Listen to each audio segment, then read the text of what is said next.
Communist సమితి సమావేశాలు విశాఖపట్నంలో జరిగాయి. విశాఖపట్నంలో జరిగినప్పుడు మన పార్టీ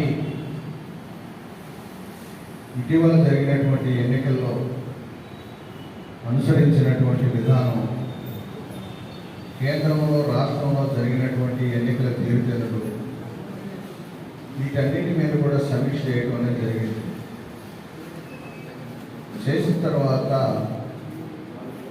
మనకి చెడు ఫలితాలే వచ్చింది. దీన్ని సరి చేసుకోవాలి. ఇది ఏ ఒక్క జిల్లాతో పరిమితం అనేది కాకుండా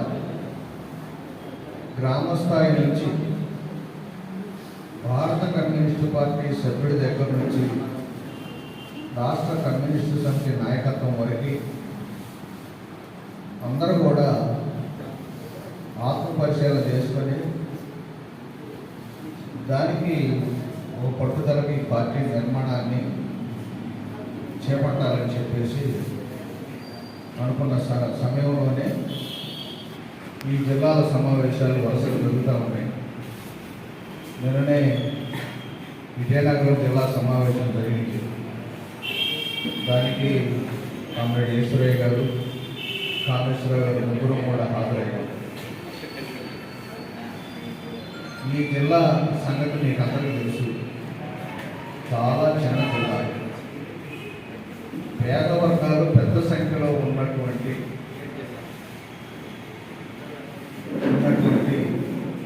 జిల్లా.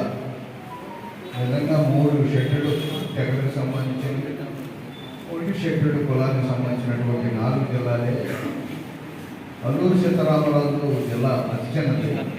దాని తర్వాత పార్వతీపురం మన్యం జిల్లా 4 నియోజకవర్గాలు.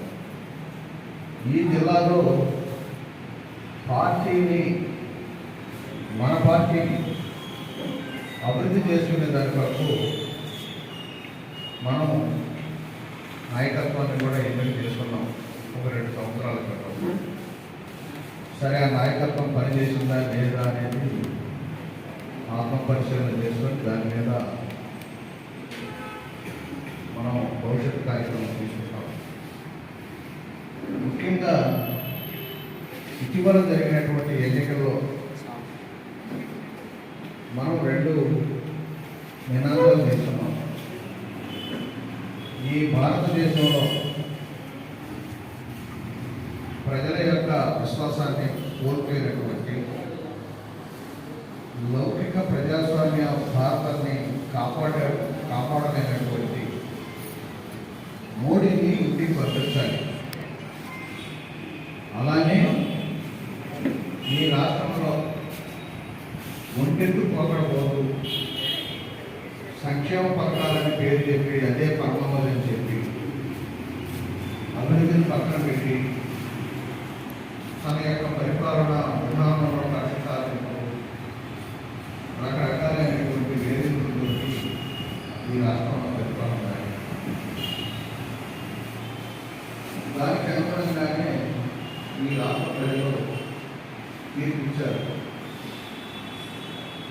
ఇది ఎంత పేద ప్రజల ప్రభుత్వం అని చెప్పుకున్నా, గతంలో పోటీ చెప్పుకున్నా, ప్రజలు మాత్రం ఈ రాష్ట్రం అభివృద్ధి చెందాలి, సమగ్రంగా ఉండాలి, అన్ని ప్రాంతాలు సమగ్రంతో ఉండాలని చెప్పి అటువంటి పూర్వక్రమంలో ఈ రాష్ట్రంలో జగన్మోహన్ రెడ్డిని ఇంటికి పంపించారు. ప్రతిపక్ష హోదాను కూడా తనటువంటి చాలా అవమానకరమైనటువంటి పరిస్థితుల్లో ఆయనకి పంపించారు.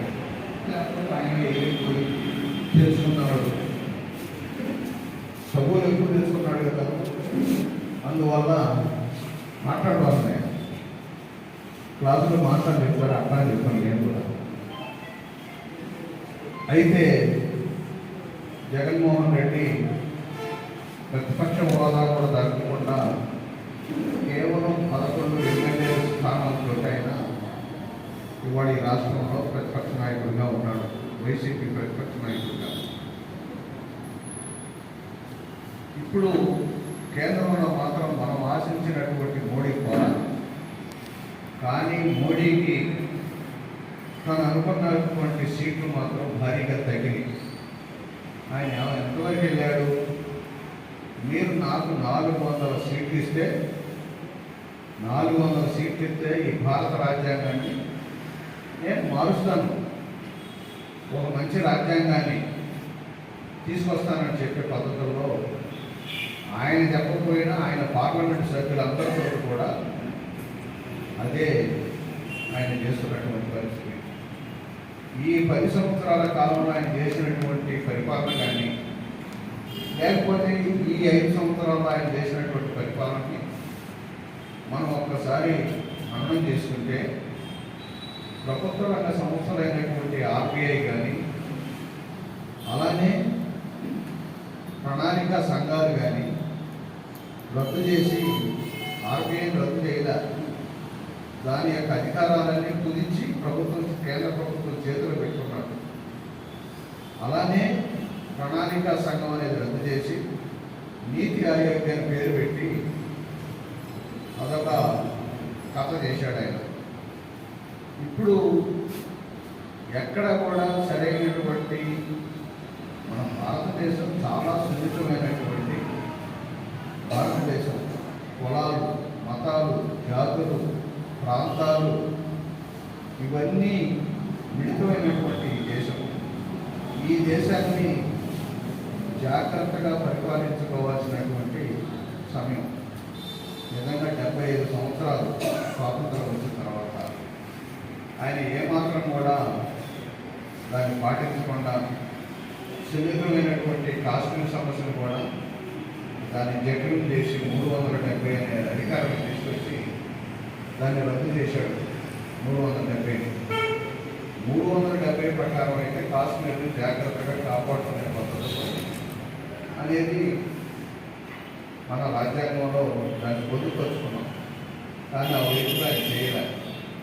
అలాగే వివిధ రాష్ట్రాల్లో ఉన్నటువంటి మోడీ తన మాట విన్నటువంటి ముఖ్యమంత్రుల్ని తన ఇష్టారాజ్యంగా వేధించడం మొదలుపెట్టాడు. ముఖ్యంగా మీకు చెప్పాలంటే ఢిల్లీలో ఉన్నటువంటి ముఖ్యమంత్రి, ఆపుకు సంబంధించినటువంటి ముఖ్యమంత్రిని ఆయన వేధించి ఈడీలని చెప్పి రకరకాలుగా చెప్పేసి జైలు పాలు చేసినటువంటి పరిస్థితులు. అలానే సింగు సోరెన్ ఆయన్ను కూడా ముఖ్యమంత్రిని జైలు పాలు చేసినటువంటి పరిస్థితులు. మోడీ గారికి ఒకటే, తనకి ఇష్టం లేన తనకి అయిష్టంగా ఉన్నటువంటి తనకు వ్యతిరేకంగా ఉన్నటువంటి ముఖ్యమంత్రులను వేధించడం, లేకపోతే పరిపాలన సక్రమంగా సాగకుండా వాళ్ళని జైలు పాలు చేయడం, ఇవన్నీ చేస్తున్నటువంటి